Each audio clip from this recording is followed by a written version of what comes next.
Most of what Christian parents call obedience is not obedience at all.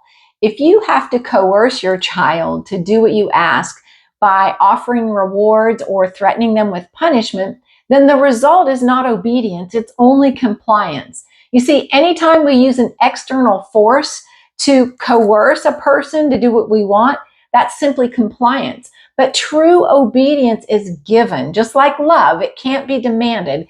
It's given from a heart of trust through a relationship where I believe that you have my best interest at heart. So imagine you're speeding down the highway and you're enjoying the open road and maybe going a little too fast, and you come around a bend and you see a police officer on the side of the road. Well, what do? Immediately you slow down. Why? To avoid the punishment of a ticket. You see, you're not obeying the speed limit. You're simply complying in that moment because an enforcer is present who will enforce the punishment of you breaking the speed limit if he catches you. But if I obey the speed limit, I will drive the speed limit all the time, whether there's a policeman there or not, because I believe that the law has my best interest at heart. So when you train your child to be truly obedient, then he will do what you want without any external coercion, whether you're there or not. And it's a beautiful, freeing thing for a parent. It's interesting to see how God acquires our obedience. He never demands it. And that really got my attention when I started studying parenting in the Bible, because God is the only model of a perfect parent. So I was studying how he relates to his children. And I noticed he never demands obedience. He always allows us to choose. Now, he'll tell us the best answer. Choose this day whom you will serve. Choose the Lord.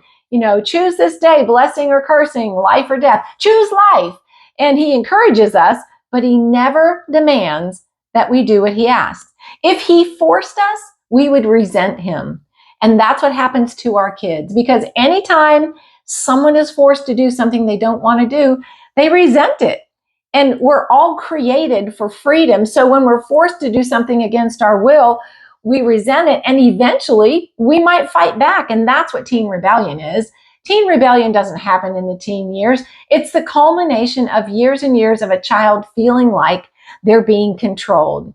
So that's what's creating most of the struggle that you have with your kids.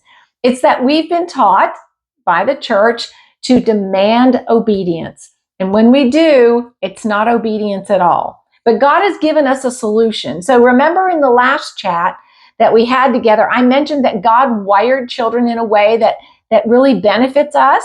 And then before that, we talked about how all behavior begins in the heart. Well, this is the key. When you put those two together, the heart and how a child's brain is wired, that's when you begin to see the answer. And that's when you'll see that God truly has rigged it in our favor, and not just for a parent's benefit, but also for our kids as well. You see, when our children are small, 0 to 3, and even creeping up to close to 7 years old, parents have the ability to program their children's heart.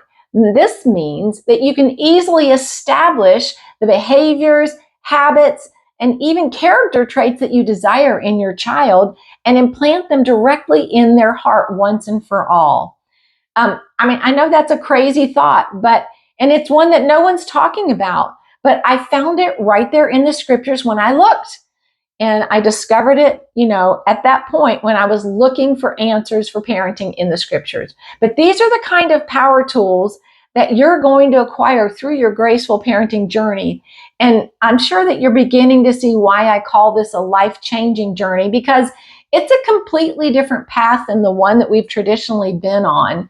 And it's one that's definitely needed because of the results that we're seeing with traditional Christian parenting. But when we shift from that behavior-focused parenting to a more heart-centered approach, it frees you to get on with the good stuff, all the reasons you had kids in the first place. You can take your toddler to the zoo or the park or the grocery store without worrying about meltdowns, power struggles, and all those things that, ruin those outings. But working from the outside in, it's that constant hamster wheel of futility, of behavior management that never ends. But starting with the heart from the inside out is the sure way to to success.